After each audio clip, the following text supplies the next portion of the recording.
So good evening, everyone, and welcome to this webinar. I will welcome you properly in just a moment, but I know that we are seeing our delegates coming into the room from the waiting room, so we'll just wait for a couple of moments to see if we get a few more before we begin more formally.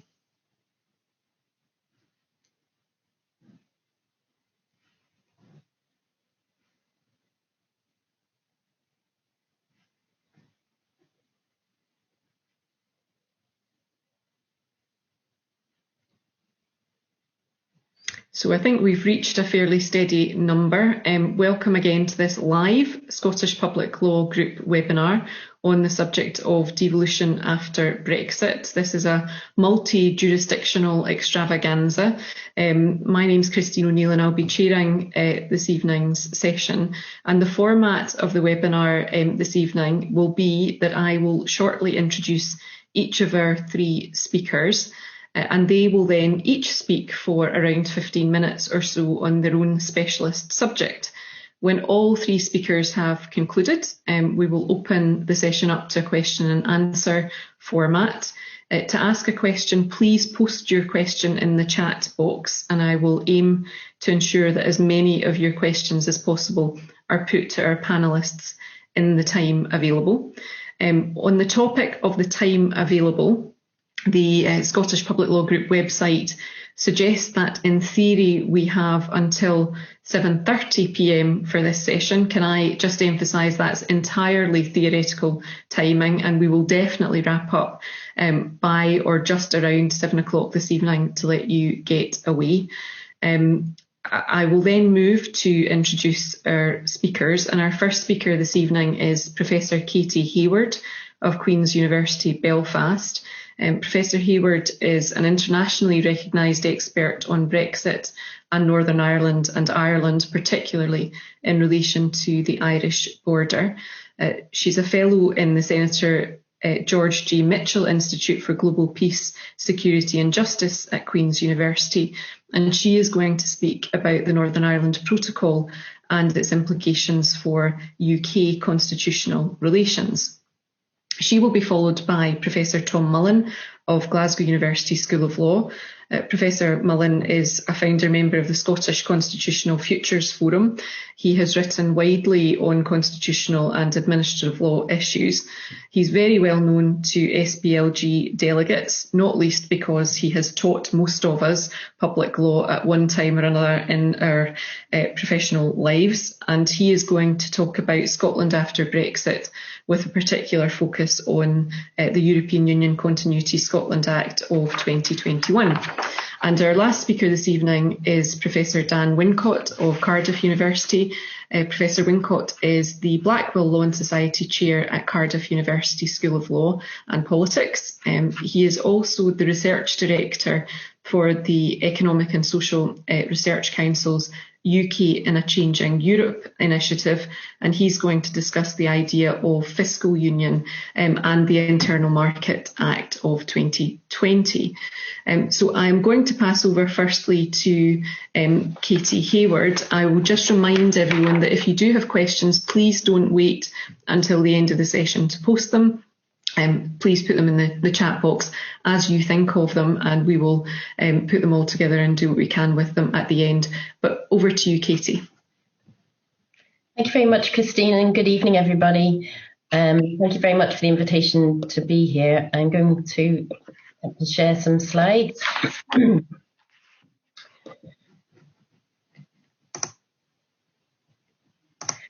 So, yes, I'm going to talk about the protocol in Ireland, Northern Ireland, and I'll begin by saying I'm not a lawyer, I'm a political sociologist, and I'm going to be therefore sharing some diagrams rather than text, and even some graphs, just to add a little entertainment and colour this evening. So what I am seriously looking at is the question of what the protocol means in terms of constitutional relations within the UK, and I'm going to take a particular angle on this, namely emphasising the importance of the Good Friday Belfast Agreement for the UK Constitution more broadly, and thinking about the implications of the protocol for the Good Friday Agreement, and therefore the knock-on effects in relation to UK internal relations, and then more widely British-Irish.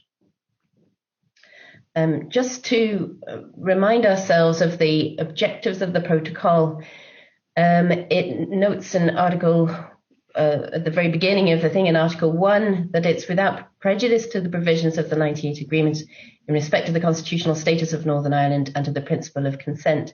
So, of course, as we know, the principle of consent in the Good Friday Agreement is that there shall be no change to the constitutional status of Northern Ireland, i.e. that it remains within the UK until such a time as a majority vote in a referendum to change that status to become part of United Ireland. Understandably, given concerns from unionists with regards to the possible implications of the protocol, this has been put in there in Article 1. We also see in Article 1 of the protocol a reminder of the overall objectives of the protocol, which are to address the unique circumstances of the island of Ireland, which I'm often emphasising is about its Britishness as much as its Irishness in terms of Northern Ireland, maintaining the necessary conditions for North-South cooperation, avoiding a hard border, that familiar refrain through the 4 years of withdrawal negotiations, and then also to protect the Good Friday Belfast Agreement in all its dimensions. So an extraordinary objective and set of objectives from what is essentially a document that centres upon the movement of goods in particular. And of course, as we will, as I'll mention towards the end, this has obviously been something that's concentrated a lot of minds in terms of its possible implications for Northern Ireland's relationship with Britain. That was the objective of the protocol, in essence, to try and maintain those conditions created by the Good Friday Agreement. But we see, to misquote Yeats, everything has changed utterly post-Brexit. And I'm just going to concentrate in broad brushstrokes, although I'm happy to talk in more detail, obviously, in the questions, around what this looks like, what that change looks like, and indeed the kind of known unknowns, if you like, as to what could possibly evolve as a consequence of this protocol.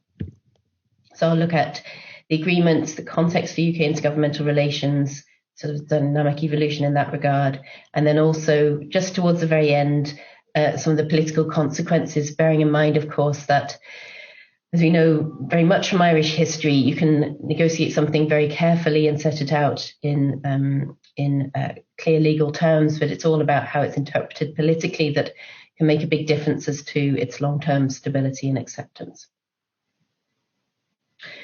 So just to remind ourselves, the context of the European Union and European integration for the Good Friday Belfast Agreement, which has knock-on effects for the UK as a whole. Strand 3, the context of the EU brought about cooperation and, if you like, familiarisation between Britain and Ireland, of course, working within the same regulatory framework and being on the same trajectory. This, of course, isn't just about British-Irish relations. This also relates to the UK and devolution itself, of course. So that Strand 3 is very important in the Good Friday Agreement. It also affected Strand 1, shared governance on certain matters, North-South Ministerial Council being the key institution for that. So particular matters of concern like environment or trade, these can be the foundation for common policies between the Northern Ireland Executive and the Irish government. More broadly, that context of the EU depoliticised cross-border cooperation, which was possibly one of its most important contributions to the peace process. And then finally, within Northern Ireland, Strand 1, so we know that, of course, in terms of the devolved institutions, but also key to that is the fact that it's possible to have complementary and equal British and Irish citizenships and identities. Again, really important for the conditions of creating that fragile balance in the peace process. All of these things, I would suggest, aren't just of interest to Northern Ireland. They're really important as well for the UK as a whole. And so when we come to the question of what Brexit has done to all of these things, and I don't need to spell them out in too much detail, but of course, it's in essence, Brexit has put pressure on all three strands. And so in and of itself, even before thinking about the protocol, we should recognise that the conditions for the Good Friday Agreement, and therefore for the UK-Ireland relations, and then more particularly within the UK, relationships have changed as a result of change to the Good Friday Belfast Agreement. So in essence, we're no longer within that same regulatory framework between UK and Ireland, different trajectories now. And I'll say a little bit more about that in a moment as to where the protocol comes in. In terms of strand 2, obviously the Irish border is now an external border of the European Union. That has implications and will do, particularly in relation to movement of workers and services. And cross-border cooperation, I think it's fair to say, has become politicised now.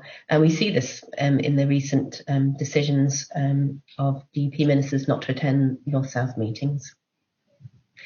More fundamentally, too, there's unequal inequality now between British and Irish citizenships in the simple fact that, of course, British citizens are no longer citizens of the European Union. This is what the protocol looks like in terms of what it covers. And I should mention here my colleague, Professor David Finnemore, who's leading on a project on governance after Brexit in Queen's, and I'm working closely with him on this, on the implications of the protocol for governance. We can just worth mentioning the fact that there's this democratic consent vote in Northern Ireland due to happen at the end of 2024, which is specifically about the articles of the protocol that deal with the movement of goods, i.e. those that were intended to avoid the hard Irish land border and which are now having effect in the Irish Sea in terms of those checks and controls on the movement of goods between Britain and Northern Ireland. Just not to try and be provocative or anything, but it is worth recognising the conditions within which the protocol has come into play. And I'm saying that it's a democratic deficit, but there are some issues here. So, in essence, Northern Ireland is now following, subject to devolved legislation that the Assembly creates, UK legislation from Westminster in matters that are reserved to Westminster, retained EU legislation that applies to Northern Ireland through the protocol, so that's some 300 legislative instruments, and then in the future amended EU legislation as well. So as those instruments are updated or amended, which is already happening, by the way, those amendments will also now apply to Northern Ireland. Also worth recognising that the Assembly itself didn't give its consent to any of the key acts passed by Westminster that have had such a fundamental impact on its status vis-a-vis the rest of the UK. So it wasn't sitting, it was suspended during the process of the EU Withdrawal Act. It rejected the EU Withdrawal Agreement Act, which saw in place the protocol. It didn't have the opportunity to vote on the UK Internal Market Act. This wasn't put before it by the Minister for the Economy, nor on the EU Future Relationship Act. And then just more broadly, and I'm sure Tom and Dan will speak on this too, the UK government has got the scope now to make regulations in what are otherwise devolved areas of competence by way of statutory instruments. So this basically means that a lot of secondary legislation applies in Northern Ireland now through these acts that the Assembly never had the chance to properly explore, let alone approve or give consent to. And this is just to sort of show just to give a hint of some of the areas that are covered by the protocol that are now under the remit of the UK-EU Joint Committee. So they make joint decisions on these matters, and the dynamic alignment, as I mentioned, is overseen by the UK-EU Joint Committee. And this is another element in relation to the UK internal market to sort of show that here in red, I've got the elements of the common frameworks that are being developed and those that are covered by the Northern Ireland Protocol. So Northern Ireland will be following EU rules on these matters. There are also several of these areas that are relevant to North-South cooperation too. So you can see here the fact that Northern Ireland is very much trying to manage a position of being basically on the periphery of both the UK internal market and the EU single market, whilst having to follow rules or align as much as possible with both. It's a very tricky position. And just to sort of give an illustration of this in terms of the diagram, you can see that UK external relations will affect UK internal market, in particular what's allowed into Northern Ireland under the rules of the protocol, EU rules applying to that. And also Northern Ireland is affected by North-South cooperation, trying to keep up with that. Key to all of this is the fact that the EU is evolving. And of course, the GB will be, various parts of the GB will be developing their own rules, whether they diverge or not from the EU. All of this puts Northern Ireland under pressure and on a more tenuous position, if you like, in relation to the rest of the UK, and indeed in relation to the Republic of Ireland as well. And just I mentioned some sharing of graphs, and this is just possibly just because it's quite fresh data and I think it's quite interesting to see, but just to sort of show how this of course has a political context. And possibly because of those points I mentioned at the start about the lack of consent being given from the Northern Ireland Assembly to these processes, plus, of course, the wider political debate around whether the UK betrayed Northern Ireland, and particularly unionists, in what signing up to the protocol. You can see here reflected in the levels of distrust that voters have in Northern Ireland vis-a-vis the UK government, and indeed Whitehall civil servants even. 5% of our panel, so this is a sample of over 2,000 through Lucid Talk poll, 5% say that they trust the UK government at all, which is an extraordinary amount for anybody who really cares about democracy. And this is my last slide, and this is just to sort of show how this very technical agreement that covers many things that many people aren't probably aware of, even amongst the Northern Ireland electorate, that it's become highly politicised. And so when we have that vote at the end of 2024 by the MLAs, we can see here that when people go to vote in the next election, I'm saying that's 2022, it may well happen sooner given recent events, that it's pretty much evenly split as to whether people will be voting for candidates who will vote to continue application of the protocol or for scrapping at least Articles 5 to 10. So you can see here how this is really an extraordinary legal arrangement that has huge political implications as well as economic ones. Thank you.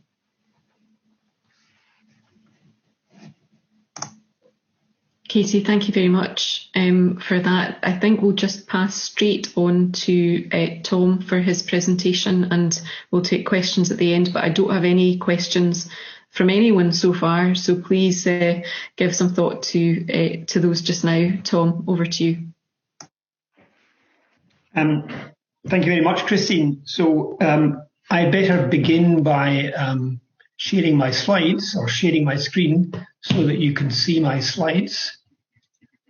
No, that's not it. There we go.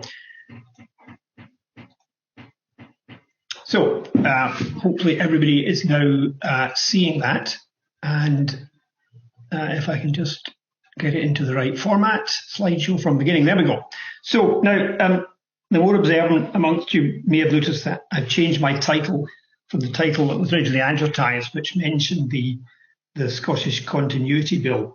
But foolishly, having given that title to the organisers, after I actually began to think about what I was going to say, I thought it would be better to take a rather broader perspective on some of the implications of Brexit for devolution in Scotland, although I will mention the Continuity Bill along the way. But if anyone doesn't feel they've heard enough about the Continuity Bill, they could obviously bring in some questions during the answer period. Anyway, that's an outline of what I'm going to say. It's possible, depending how verbose I am, that I might run out of time, in which case I might sacrifice the fourth issue of parliamentary scrutiny. But let me begin by making a general point, which is that, in my view, Brexit has heightened the tensions over the stability of the devolution settlement. And I don't think that's a very uncontroversial thing to say.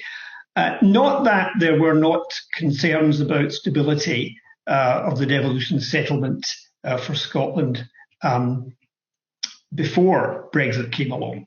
And I've suggested on this slide several issues around stability of devolution that could have been problematic. The general failure of the governmental centre at Westminster to adapt to devolution, massive change on the periphery in terms of creating devolution. Little has changed in Westminster. The governing assumption seeming to be that not much needed to change, which I think is plainly incorrect. There has also been the neglect of the English dimension to devolution, which I think has again fed into the overall instability of the 3 devolution settlements. And we could also point to the approach to intergovernmental relations, which has not only been informal, but has, broadly speaking, meant the United Kingdom government doing pretty much what it wants. So these things were all present, I think, as possible sources of instability should political circumstances produce a situation in which they became more significant, and Brexit is exactly that circumstances. The effect of all of these things, I think, can be detected in the difficult experience that we have had with trying to implement Brexit.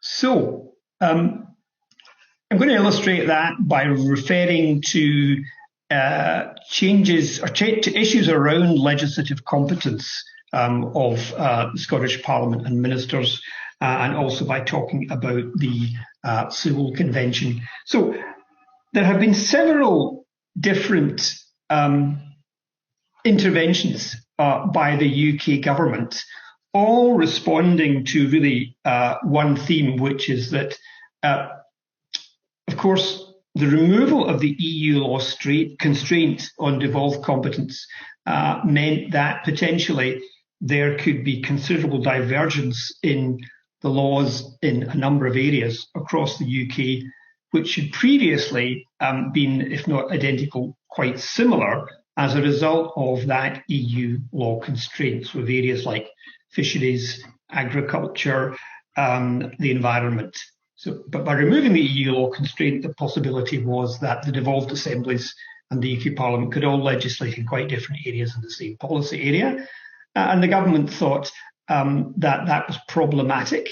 One obvious reason being that it might result in barriers to trade and barriers to commerce and other interchange between different parts of the UK, which might be socially harmful. And another reason was that a wide variation in regulatory laws might make it more difficult for the UK to conclude and implement new trade deals after leaving the EU. So the UK government was keen for there not to be huge divergence in the laws in areas formerly governed by EU law.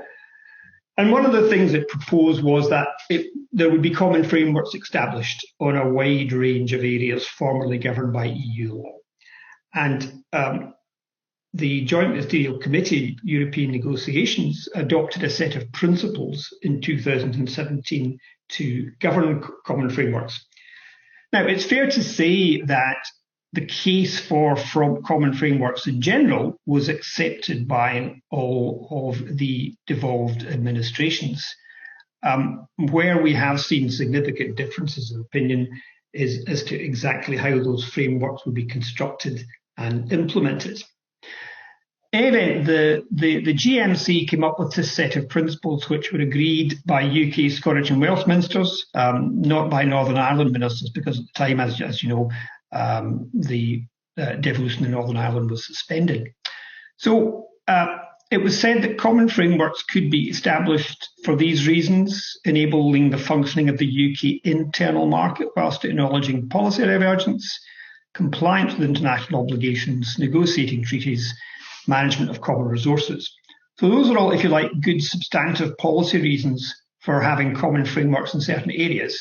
Importantly, a further principle was that frameworks would respect the devolution settlements and the democratic accountability of the devolved legislatures, and they would be based on established conventions and practices, which would include the principle that the competence of the devolved institutions would not normally be adjusted without their consent.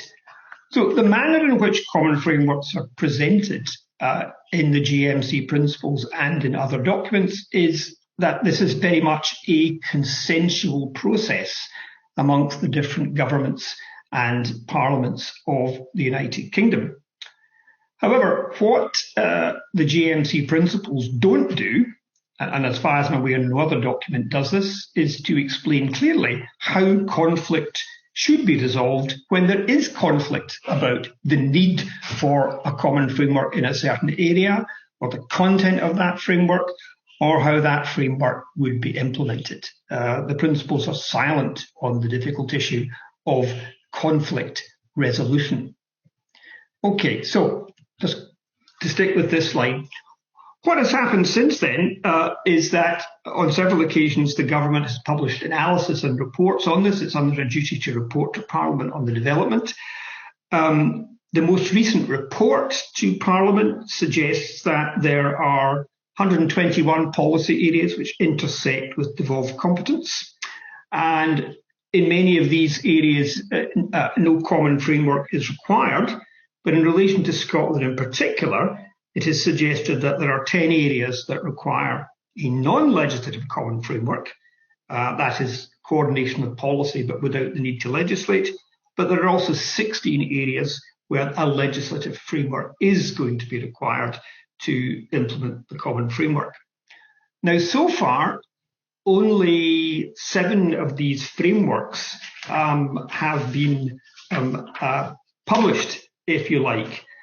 One common framework has been adopted by the UK government and the devolved administrations, and that's the Hazardous Substances Provisional Planning Framework, which is a non-legislative framework to ensure cooperation with all the administrations around land use planning where there are hazardous substances involved. But there are 2 further frameworks which have been considered by the governments that are undergoing parliamentary scrutiny, and there are further 4 frameworks which are in provisional form and have been submitted for consideration and further approval. So that's not very many so far, but in fact there's a larger number that has been actively under consideration by officials in all of the UK and devolved administrations. So I think in general we can say that this idea of common frameworks and the process for creating them has already become an established part of the governing process for the United Kingdom. And much of it does appear to be proceeding on a consensual basis. But there is still this issue of what happens when there is disagreement. And as I said, the principles themselves do not say how conflict will be resolved. An additional quotation from the framework is, it will be the aim of all parties to agree where there is a need for common frameworks and the content of them. So you put that together with the statement that existing constitutional conventions and practices should be observed, including not changing devolved competence without consent. So the common framework process itself has not come up with a dispute resolution process or principles, but it does appear that part of the answer to the question how you resolve disputes is simply that the UK government reduces devolved competence. And this, of course, takes me to my next subtopic, which is legislation that does actually and has actually changed devolved competence. I think we can move over this quickly because people already know much of the story. The original European Union Withdrawal Bill contained a provision which, if it had been enacted, would have prevented the Scottish Parliament or Scottish ministers from modifying any aspect of retained European Union law. That, of course, provoked an outcry and considerable pushback from the Scottish Government and Parliament. And so the proposal was changed, and the proposal eventually enacted in the European Union Withdrawal Act was the so-called competence freezing power, which allows ministers to make regulations that specify specific policy areas in which retained EU law may not be changed. And these powers cover both acts of the Scottish Parliament and subordinate legislation. It is time limited to 2 years 2 years from IP completion date. But nonetheless, that is a significant possible change to devolved competence. Now, no regulations have yet been made, and I think this reflects the fact that in the policy areas that have been considered so far, we have yet to get to an absolutely irresolvable issue, a real sticking point where both the UK government and the devolved administration in Scotland dig their heels in and they want different things. And then we will see whether, in fact, this power will be used. But even given that it hasn't been used so far, the principle that regulations could be made to reduce devolved competence, and without the agreement of the Scottish Parliament or Scottish Government, is surely a major change to devolved government. And of course, the change itself was introduced without agreement because the Scottish Parliament refused to give consent to the bill. So a potential change to devolved competence has been forced through over the objections of the Scottish Parliament. There were also provisions in the European Union Withdrawal Bill which affected devolved competence. So in that case too, consent was withheld. So we have had the attempt to develop common frameworks presented very much as a consensual process, but at the same time, the UK government has taken powers to force changes in devolved competence against the wishes of the Scottish Parliament government. Okay, now I should also mention sectoral bills, because there have been a number of bills related to Brexit passing through the UK Parliament, which have legislated within the area of devolved competence. And the three big examples are the Fisheries Bill, the Agriculture Bill, and the Trade Bill. The first of those are now Acts of Parliament. Now, in all of these cases, the original bill was discussed in the 2017 to 2019 Parliament. They all contained provisions which the Scottish Government strenuously objected to, and had it come to a decision, no doubt consent would have been withheld. New versions of all the bills appeared in the current Parliament. They have substantially changed the content, and they have satisfied the Scottish Government's concerns about the provision that they make for devolved competence, and for they're generally satisfied the Scottish Government's concerns about the ways in which the powers in these bills might be used. So on that basis, the Scottish Government recommended to the Scottish Parliament to consent to all three bills, and has done so. And as I say, the first two are now Acts of Parliament. So these areas obviously represent agreement, areas in which the Scottish and UK governments were able to reach agreement about quite important matters. And it's important to realise that despite the heated controversies of the past few years about devolution and the very strong words issued by both Scottish and UK governments on occasions, that they are still able to strike deals in certain areas. Now, my third subtopic in relation to legislative changes to legislative competence, or things that are affecting legislative competence, is the UK Internal Market 2020, the UK Internal Market Act of 2020. So what impact has this had on devolution?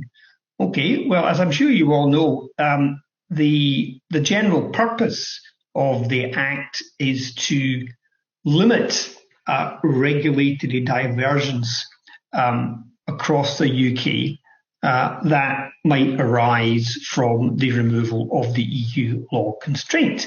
So it's exactly the same concern that has animated common frameworks.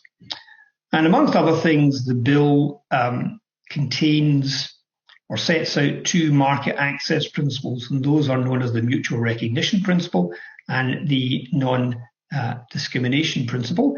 And I'm sure people will recognise the antecedents of these in European Union law.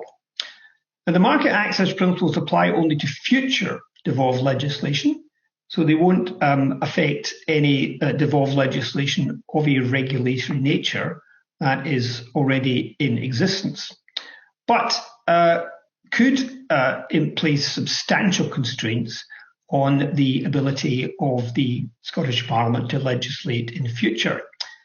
And that is because where goods or service benefit from these principles, it will not be possible to enforce devolved regulatory legislation against them. For example, the mutual recognition principle is that if goods, in relation to goods, for example, if goods are produced in accordance with the law of a particular part of the United Kingdom, then they can be marketed throughout the United Kingdom. So if goods are produced in accordance with the law of England, then they can be marketed in Scotland. Future legislation of the Scottish Parliament, which on the face of it would restrict the marketing of those goods in Scotland, cannot be applied to those goods.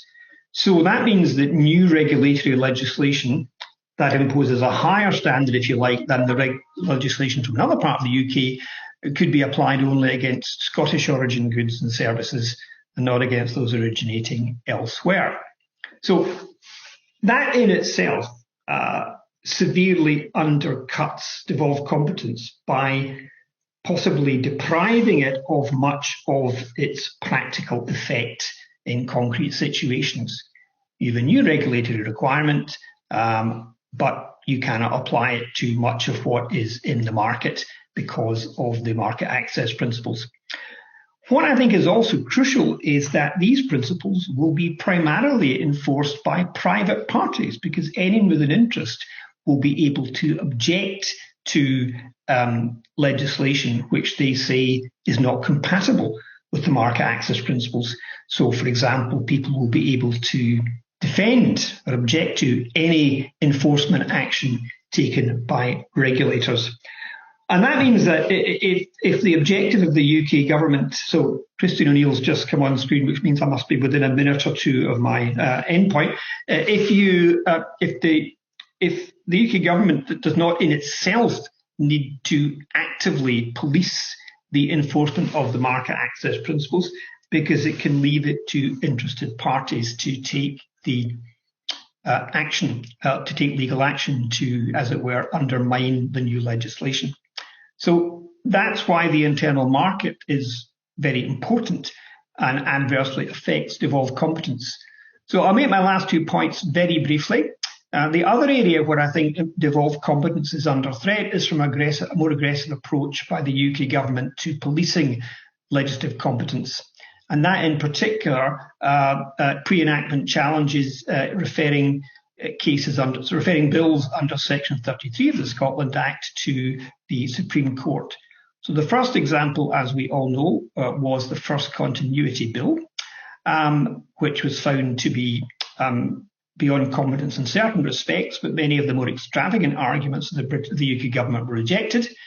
But the UK government has also recently objected to 2 further bills, which are listed there.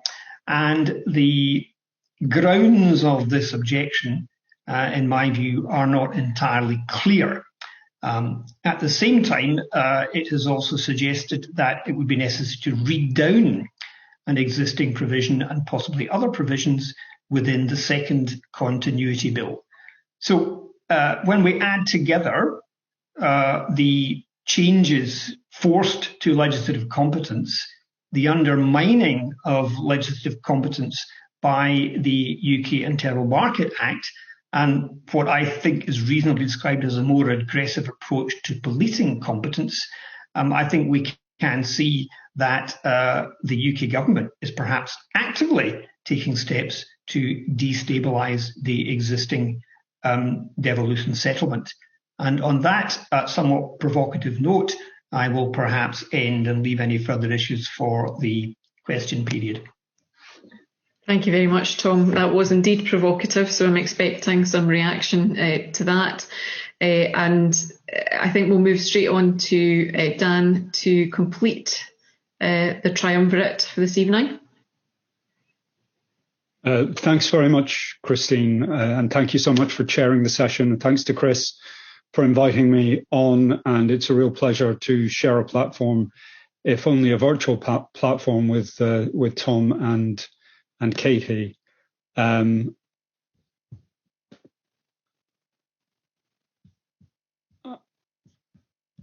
I'm just going to try and share my screen now.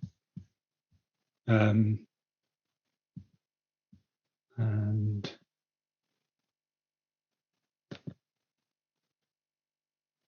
so I hope that's worked. I'm going to talk as well about the UK Internal Market Act. I'm going to focus on its provisions in relation to public spending. And part of the reason I want to do that is to do with the what I see as some real differences in the way that the Internal Market Act has been discussed in different parts of the UK. So I think it's quite revealing about both the objectives of the UK government and the practical character of the United Kingdom and its unions. I'd also say that I've worked in social science departments and law schools through my career, but like Katie, I don't have a background in studying the law, so I'm coming at this as a sort of social scientist and socio-legal scholar, and my slides and charts are much less attractive and colourful than Katie's, but there will be some pictures later on in what I have to say. So as I've said, I think there are distinctly different UK internal market narratives projected onto or reported for Northern Ireland, Scotland and Wales. I mean, you'll all remember that during the passage of the bill, there was a period when there was enormous attention given to the acknowledged violation of international law in relation to Northern Ireland that was proposed for the bill, although not in the end carried through.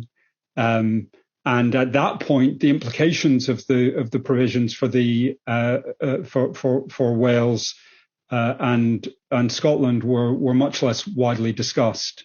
But I want to suggest that this sense of distinctly different conversations in different parts of the UK reflects something quite profound about the UK, even across the devolved parts of the UK. I think there's a remarkable degree of kind of segmentation and separation out of debates, separate debates, which are carried on with less attention to the UK as a whole, or the idea of devolution being a settlement for the UK as a whole than one might expect.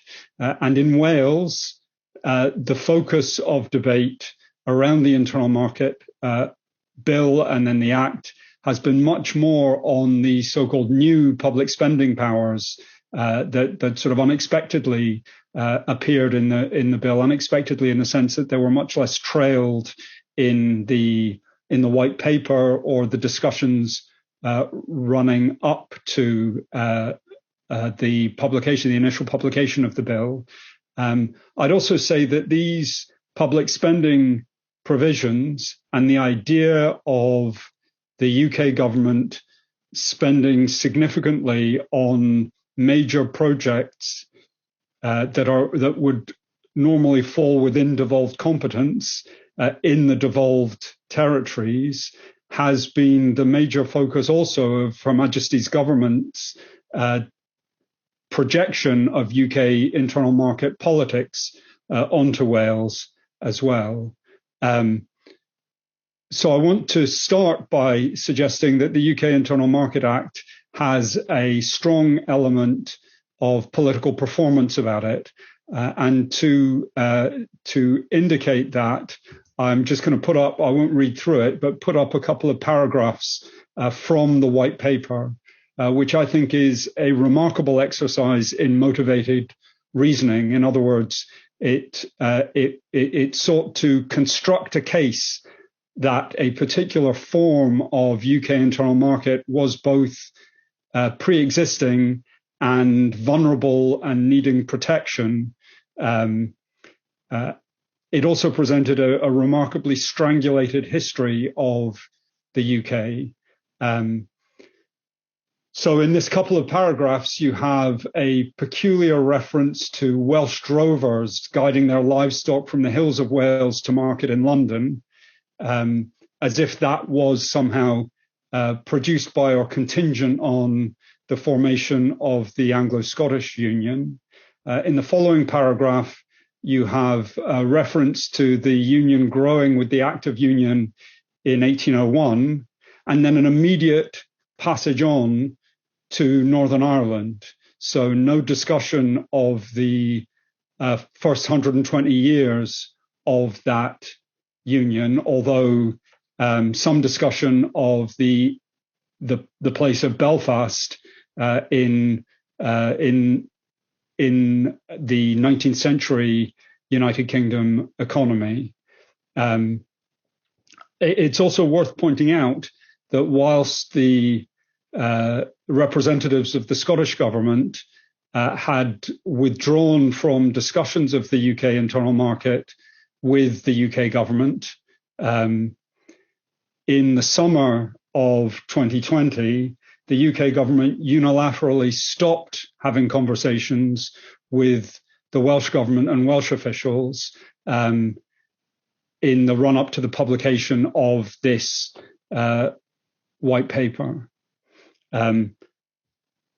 So moving on, in Wales, the focus of political discussion around the UK internal market has been very much on a saga of a relief road for the M4 around Newport in southeast Wales. The Brynglas tunnels on the M4 bring the road down to 2 lanes, and it's a notorious bottleneck. The Welsh government had investigated the building of a relief road around Newport to break that bottleneck, and in the end decided not to proceed with it for a couple of reasons, partly because the relief road would go through an environmentally sensitive marshland region, but also because it didn't fit in with emerging green priorities, and there was an emphasis on alternative forms of transport. In March 2020, Boris Johnson, in a speech to the Welsh Conservatives, talked about unblocking the nostrils of the Welsh dragon with the Vicks inhaler of one nation Welsh Conservative can-do spirit. That speech was really an attempt to build up support for Welsh conservatism in anticipation of the elections that are coming next week. So it was an invitation to people in Wales to vote for the Welsh Conservatives. But by the time of the internal market white paper, Johnson had switched to saying that the UK government would directly intervene in Wales to pay for this M4 relief road and to authorise it directly from Westminster to do the things that the Welsh government has failed to do. And this position was reconfirmed in October 2020. In other words, that the UK government is proposing to build a major road against opposition from the Welsh government in an area that normally would fall within the devolved competence of the Welsh government. I'm now going to try and widen out to think about what this means in terms of the broader sense of the UK's territorial constitutional arrangements. And I want to I'm going to go through some of this fairly quickly. A lot of it will be familiar, I'm sure, to people in this audience. But I want just briefly to allude to this notion of imagined communities and constitutional imaginaries. This is a concept in political sociology that applies to any community that is wider than a face-to-face community. That all nations in this sense are imagined communities, and that very often constitutional arrangements play a significant role in those constitutional imaginaries. And just very quickly to run through some aspects of the ways that law and constitutional arrangements are imagined as part of how Scotland, Northern Ireland more complexly, more equivocally, but also I think importantly Wales are imagined as communities of some sort. And I want to focus on Wales in particular because I think this story is much less well known, particularly given that the key fact about Wales in this set of constitutional arrangements is that Wales sits within a single legal jurisdiction with England, and that the legal instruments that brought Wales into the ambit of England politically, the Laws in Wales Acts from the 1500s, have retrospectively been described as the Acts of Union for Wales. But despite being within a single legal jurisdiction, there is nevertheless a very powerful and very venerable set of legal references that go back to the 900s AD with the laws of Howell the Good.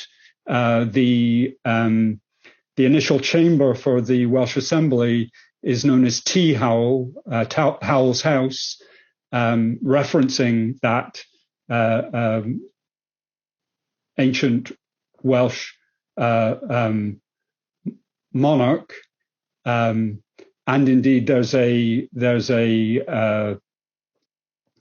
hospital trust area called the Howell Trust, and despite the Laws in Wales Act indicating that the English language was the only legally acceptable language for the practice of law in Wales, nevertheless, until 1830, a separate court system, the Court of Great Sessions, continued in Wales, and in practice, Welsh remained a distinct legal language.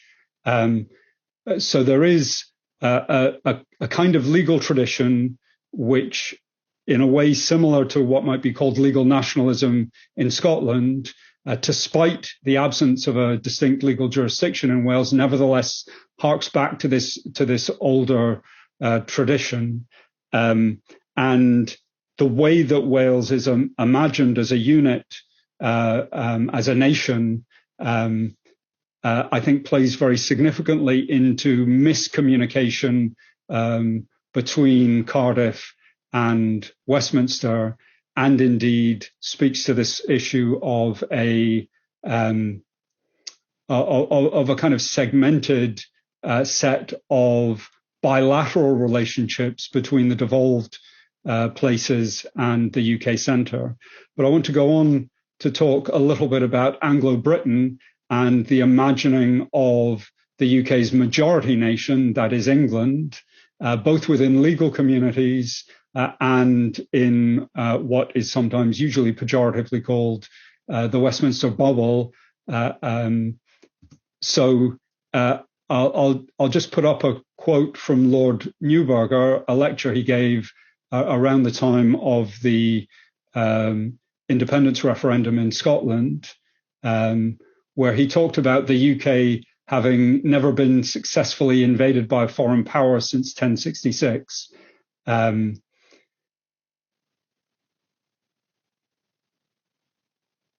Emphasizing this sense of the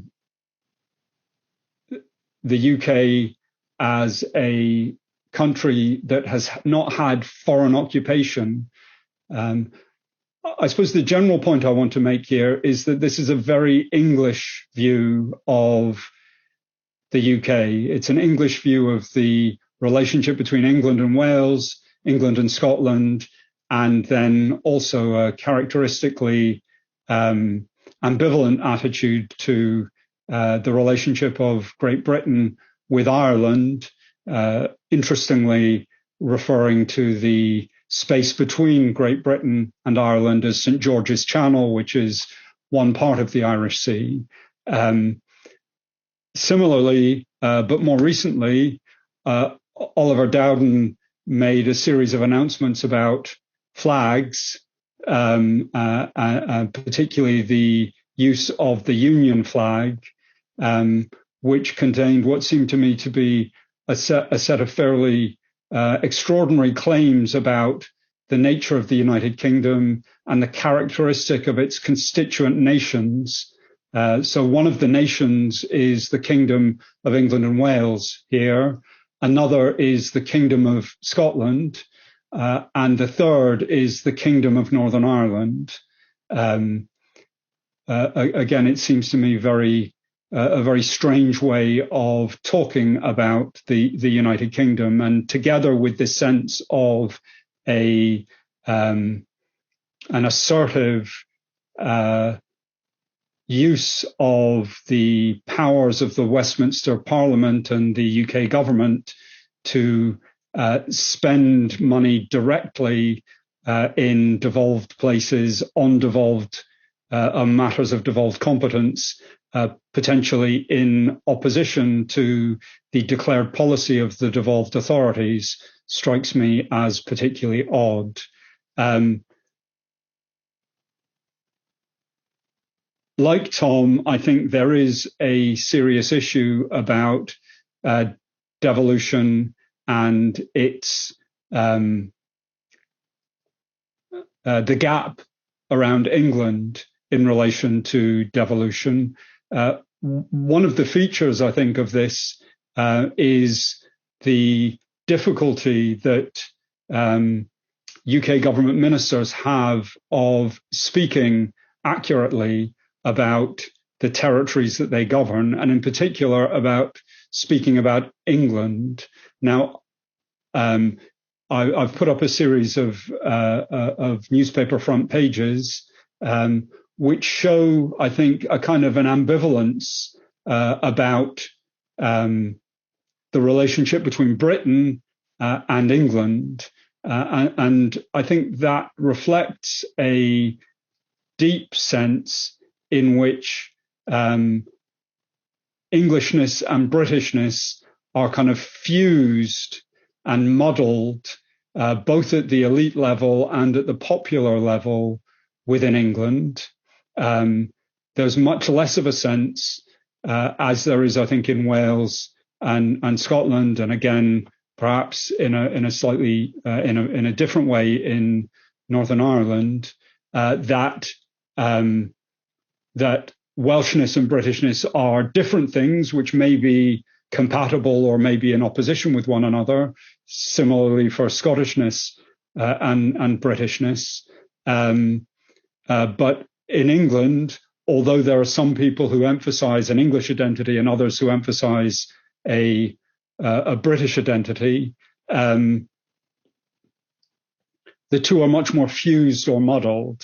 And some statistical work I've been involved with illustrates this. Unfortunately, we don't have this same data set for Northern Ireland, but this is a series of charts that go from exclusively English, Scottish, or Welsh to exclusively British. And the English chart shows an almost perfect bell curve. So almost everyone in England has a sense that these two things are mixed. Whereas in Scotland, you see a smaller peak in the middle, and then more people over on the Scottish-only side of the peak. And in Wales, the pattern is reversed. So more people are on the British side than the Welsh-only side. Now, analysing the Brexit vote using these data, we can see that Englishness and Britishness operate in the opposite way to Scottishness and Britishness or Welshness and Britishness. So these charts essentially show the likelihood of voting to leave the EU in the 2016 referendum, and they show that people who emphasize English identity were much more likely to vote leave in England than people who emphasize British identity, but it's the other way round in Scotland and also in Wales. I think it's interesting that although a majority in Wales voted leave, the connection to identity follows the Scottish pattern rather than the English pattern.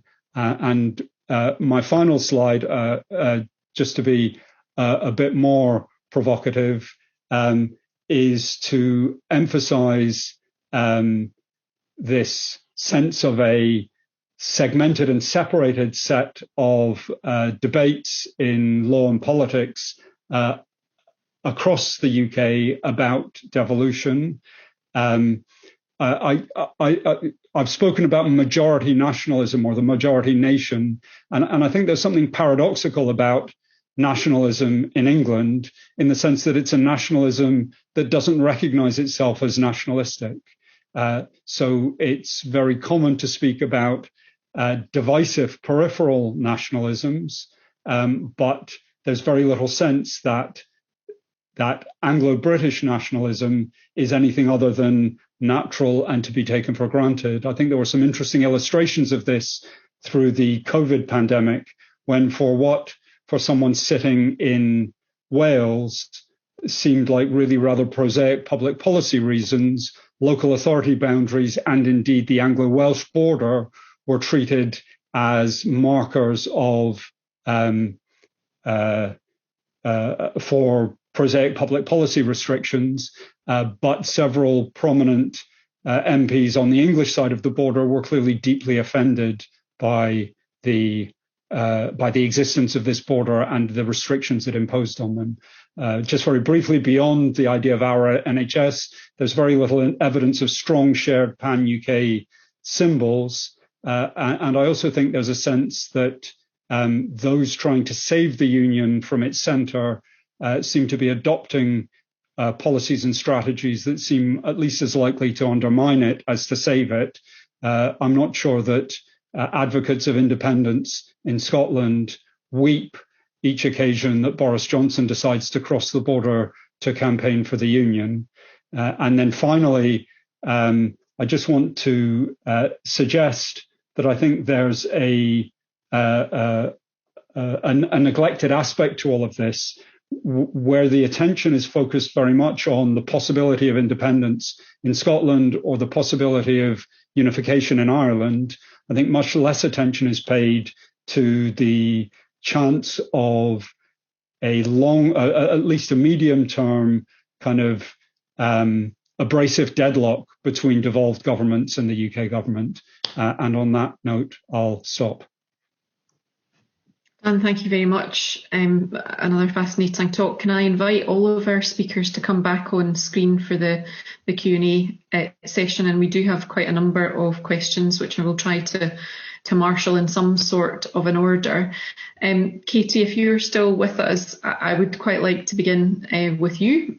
And there are a couple of questions around the DUP leadership change, both in the short term and in the longer term. So in the longer term, I'd be interested, and you're not a political pundit, you're a professor of political sociology, but do you have a sense of how this might play out in terms of the DUP's direction of travel and how that will ultimately affect the next election and the democratic consent vote, which is obviously a little way off at this stage?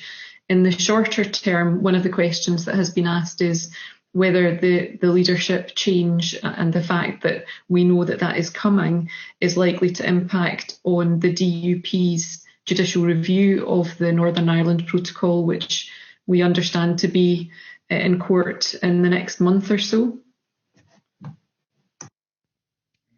Yes, thank you. Good, pertinent live questions. So in terms of the judicial review, so yes, that's from May the 13th, I think, in Belfast High Court. And it's not just the DUP who are behind it. So although I think Arlene Foster has put a name to it, we've also got Steve Aiken of the Ulster Unionist Party, the Traditional Unionist Voice, and former Brexit Party MEPs, I think, also involved somewhere in the mix, taking an extraordinary interest in the Act of Union of 1800. So I don't think it would change the anything in that regard. But of course, I mean, the fact that we have such a coalition of actors is quite telling in and of itself about the situation for unionism at the moment, and how significant they see the protocol being.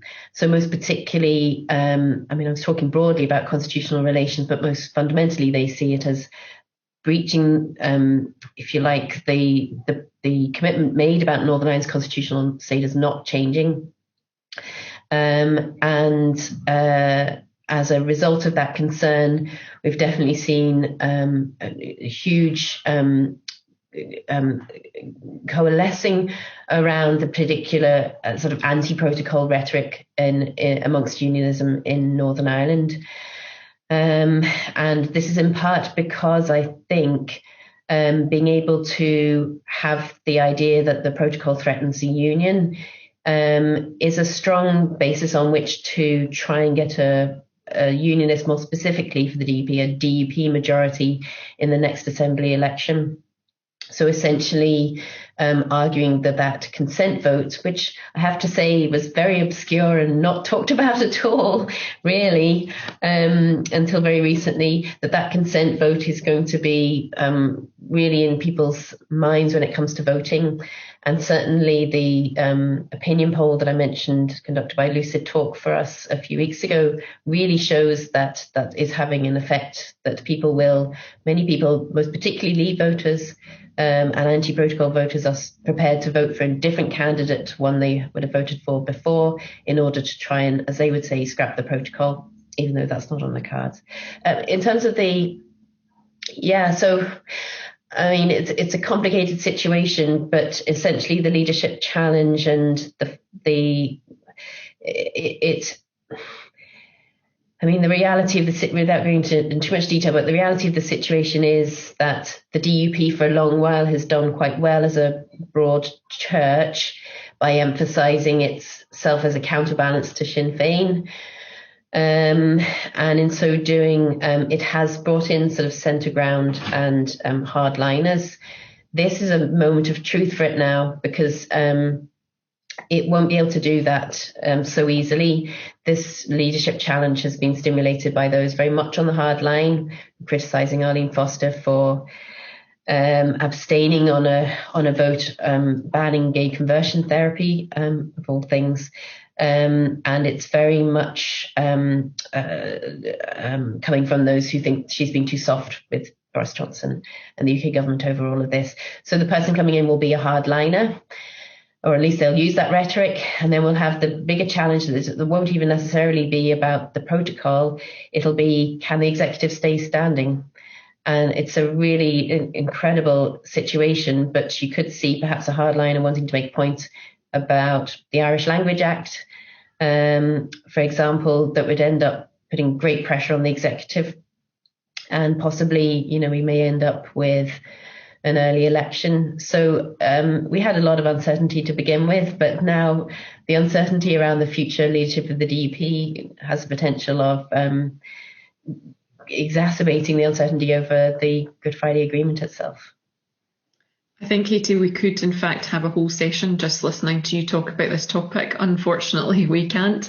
But to continue with the political theme, and starting with you, Dan, and particularly because obviously you'd referred to the M4 project as well, but one of our questions had been around the extent to which the Conservative government is using UK public spending as a a mechanism for generating or underpinning support for the union. Do you see that as an overt strategy, and how is it landing in Wales? And I'm going to ask the same question of Tom and Katie in relation to Scotland and Northern Ireland, but we'll start with Wales. So, I think it is being presented as a part of a strategy to kind of reinforce or strengthen the union. I think that's coming pretty directly from government.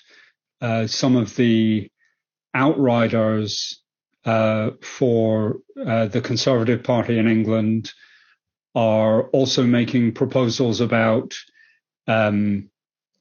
having the UK government more directly involved in the delivery of NHS services in the devolved places as well. So that's not official, but that's kind of part of the conversation. If you follow discussions on places like Conservative Home, and I guess the sense there is that the way devolution was constructed initially, it was constructed to kind of parcel out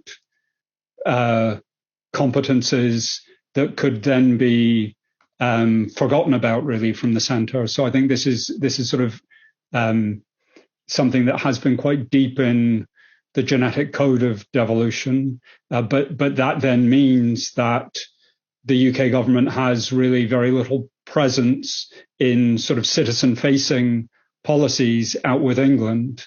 So I think the idea is to kind of to get more evident, and alongside it, and I put up the quote from Oliver Dowden about flags. Also an emphasis on using the Union flag in all kinds of places, and suggesting it should be flown in more places. My sense in Wales is that the strategy will be deeply divisive. So I think that a significant majority of people who live in Wales will find it disobliging.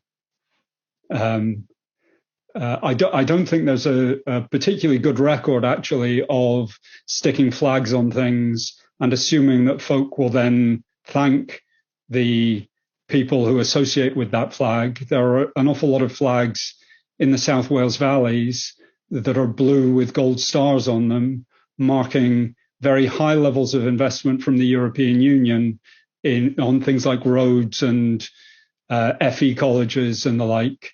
And those are in parts of Wales that voted very heavily to leave. So, as a strategy, it doesn't seem to me to be a particularly smart one. I think similar things were tried in Canada around debates about Quebec, and again, they didn't really land.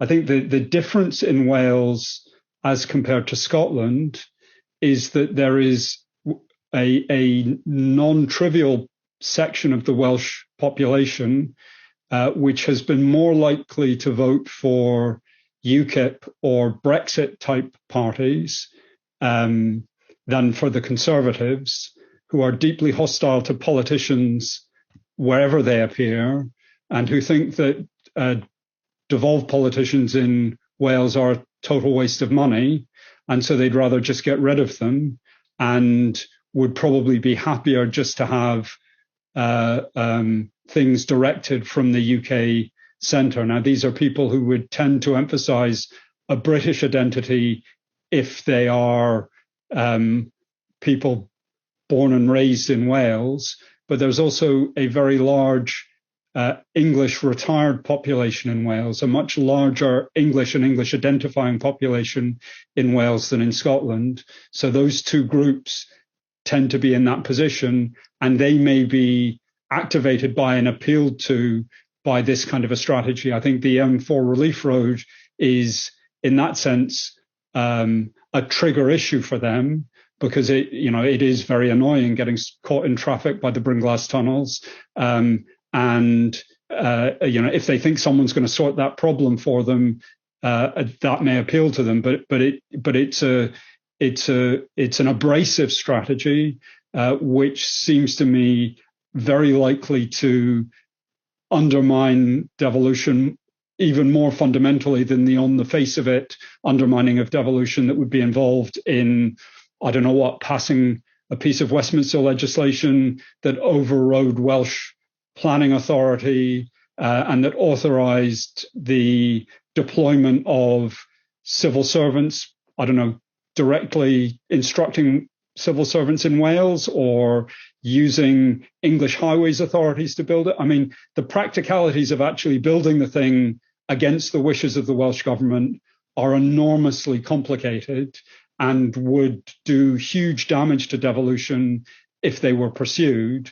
And then beyond that, the kind of political point is that this would kind of activate grievance and discontent and division in Wales. Now, it might increase political support for Conservatives in Wales. So in a particular sense, as a political strategy, I suppose there could be a rationale for it. But it does seem to me to be a very abrasive and disputatious way of conducting territorial governance. And I like disobliging as a word.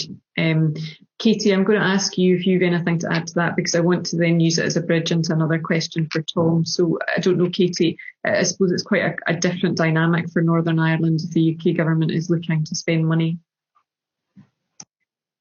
Yes, and the announcements of that were sort of treated with were sort of angrily reacted to by our Minister for Infrastructure, who's SDLP nationalist, and you could just see. Dan mentions about it being divisive. It very much is so.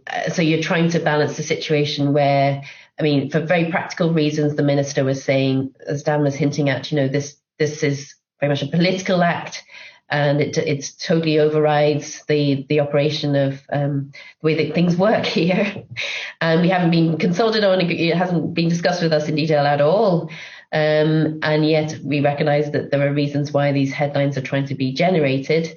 On the other hand, other people are saying, including other ministers, this is a gift of money and we need these things to be built. And it is the case that unionists in Northern Ireland are feeling very, very vulnerable right now. And everything that's different for Northern Ireland, even in relation to the flying of union flags on, all across the UK, excluding Northern Ireland, all these things sort of add up to this sense of anxiety at the point of Northern Ireland's centenary. So yes, it is treated differently, but it's just fascinating the way that that devolution here is obviously fundamental to the Good Friday Belfast Agreement, to the peace process, but it's integrally linked to that is, of course, the balance with nationalism and unionism, that power sharing arrangement. Thank you, Katie. Tom, you can add your thoughts on how this lands in Scotland, but your attempt at provocation worked. So we have a couple of questions around the references to the Supreme Court, and it maybe hangs quite neatly together with the question of politics generally. But why our questioner asks is a reference to the UK Supreme Court regarded as potentially undermining of devolution. And when you use the language of aggression or more aggressive approaches by UK government to references, I suppose, can you explain yourself in terms of that language? But also, does that mean that you perceive that there might have been bills that would have been vulnerable to that kind of reference in the past that haven't been referred? So you get to explain yourself now. Okay, well, on the first question about how the UK government expenditure will land, I think very much the same story. I don't think this is going to particularly benefit the Conservative Party electorally in Scotland, nor I think is it going to sort of persuade people who are perhaps wavering in support for independence as to whether to support it to actually stick with the union instead. I don't think it'll make much difference to the public opinion. And then when you actually look at the relationship with politicians, if you're wanting to, as Dan points out, if you're wanting to implement a major infrastructure project, it's very hard to do that without the cooperation of the relevant devolved government. Any proposal to spend lots of money in Scottish infrastructure by the UK government will simply make the relations with the Scottish government, assuming it continues to be SNP, even more poor than they are already. So that's my answer to the public spending question. On the references question, I mean, I don't think there's anything problematic per se with the UK government making a reference to the Supreme Court on a particular bill. But what I would point out is that the reference on the first continuity bill was the first time the UK government had referred a Scottish bill to the Supreme Court.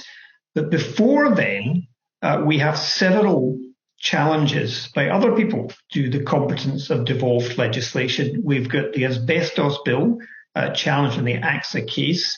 We've got the legislation restricting sale of tobacco at point of sale from vending machines. And of course, we've got minimal alcohol pricing. Now, I think all of those have got to be treated as credible challenges because they all went to the Supreme Court. Okay, so they're not fanciful challenges.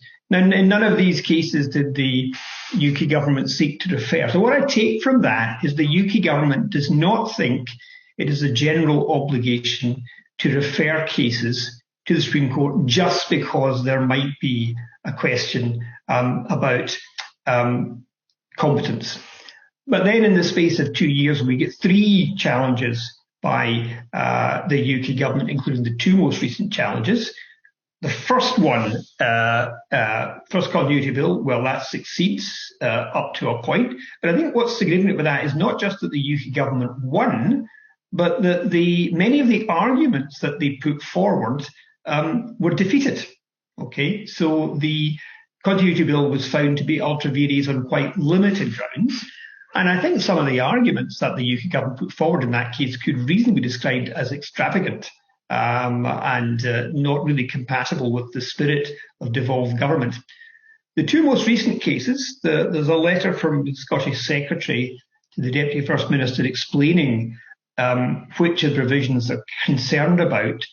But I think, again, if you look, and obviously this is not a full argument, it's just really a statement that these are the sections of the UN Convention bill that we don't like, and it's because it interferes with the power of the UK government, UK Parliament to legislate for Scotland, contrary to Section 28 of the Scotland Act. That's really all you've got. But you actually look at the way the bills are drafted, there is clearly not an intention to invade reserved powers in any significant or substantial way. If there is an argument that these bills are beyond competence, it's going to be quite a technical argument, okay? And therefore, its ultimate impact is probably going to be quite marginal. So we go from, if you like, not bothering too much about possible arguments in the pre-Brexit era to suddenly bills are being challenged, particularly in the case of the recent 2 ones, on grounds which are, very fine. And in the case of the 2 most recent challenges, I can't actually see that the arguments would stand up. If I had more time, I would go into more detail as to why I don't think the challenge to competence of those 2 bills is credible. So I think all of that, I think, justifies my slightly intemperate language in calling the approach to challenging competence more aggressive. Okay, so I'm conscious of the time, and Tom, I want to ask you a potentially more technical legal question, which is about what kind of animal a common framework is if it's given legislative effect. So you kind of posed the question of what is this beast? Someone has asked the question, are we to take a legally binding common framework, a legislative common framework, as being like a European directive? Is it something that would be intended to bind but give flexibility as to implementation? And on the question of resolving disputes, I suppose I'm quite old-fashioned in this respect. Is it any different from simply an act of the UK Parliament passed for the whole of the UK, which entrenches itself against modification by the devolved assemblies by some change to their powers? I mean, what kind of animal is it? And I think you've probably got 2 minutes to explain that very straightforward concept. I'll try and do that later. I think there may be less to this issue than meets the eye. I mean, common frameworks is not a technical term. It just expresses if you like, the desire of the UK government that there be policy coordination in a range of specific areas. So one way that might be achieved is by an act of the UK Parliament. That's fine. We understand that. There will be a single piece of legislation covering the whole of the UK. A second way is that the different administrations agree to legislate compatibly. So we then have an act of the UK Parliament, an act of the Scottish Parliament, Welsh Assembly and so on, and they all achieve the same effect. But one relates to Scotland, one relates to Wales, and one relates to England. And then we understand what we're doing because we have an act of the UK Parliament or the Scottish Parliament, as the case may be. Equally, the effect of, if you like, harmonising policy could be achieved by issuing regulations, either UK-wide regulations under an act of Parliament, which might be a new one, or the regulations could be issued separately by the different ministers, the different law jurisdictions. And again, we would understand legally what was going on there as well. The other possibility is that there simply is no legislation. And that there seem to me to be two possibilities there, at least from the way that the documents about common frameworks are written. One is that it's looked at, this particular area is looked at and decided that literally nothing need be done. In other words, there existing law in the different nations of the UK and it's working quite well, and we just do nothing. There seems to be another possibility where something needs to be done, but it's not legislative. And that, I think, is the bit that is least clear, because you're saying we don't need legislation, but we do need a common framework. So the common framework is then possibly just going to be a document that everybody has signed up to, but actually won't have any legal force, as far as I'm concerned.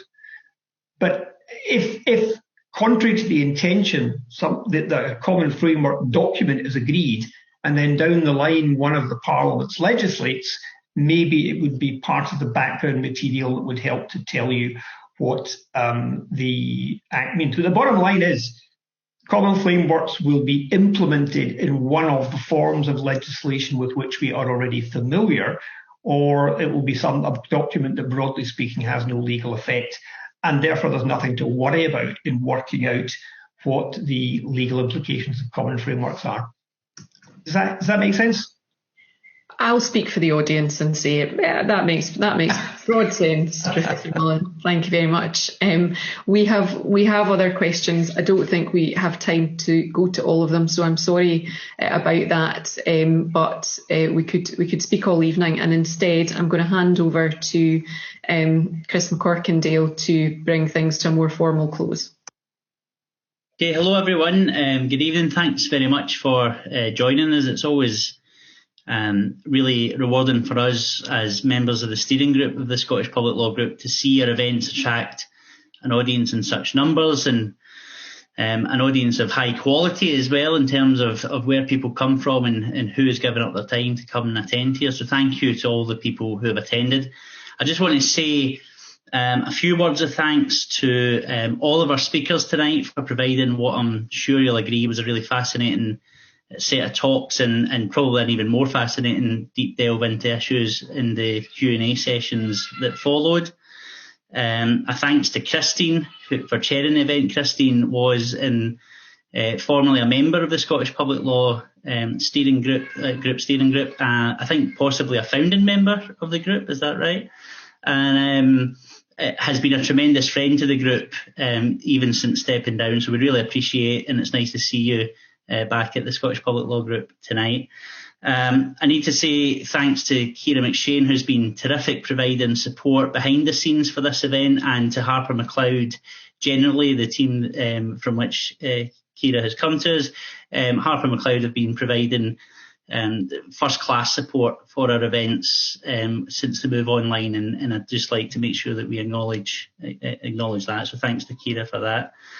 And also I just want to flag up some issues. Normally at the end we would flag up events coming up, and we will in due course have some online events for you.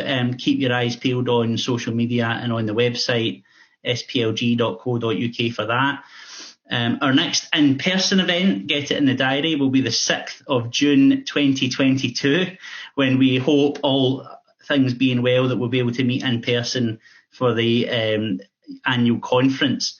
In the meantime, as I said, look out for online events, and also visit the website splg.co.uk for the video highlights that we've put up from the online conference that are free to access, that replaced the 2020 and 2021 conference events. So on there you'll have case law updates from Scottish public law cases, EU law case law updates, and human rights case law updates. We've got kind of deep dive videos on specialist subjects such as the EU, the post-Brexit statutory framework, such as the substance and some constitutional issues arising out of the UNCRC bill, such as the human rights approach that's enshrined in the Social Security Scotland Act. So there's a whole host of things there for you, free to access videos that will update you on public law updates and also give you some deep dive into some really meaty substantive issues. Beyond that, we hope that we'll see at least some of you at the next online event, and thank you again everyone for coming. Thanks very much. Bye.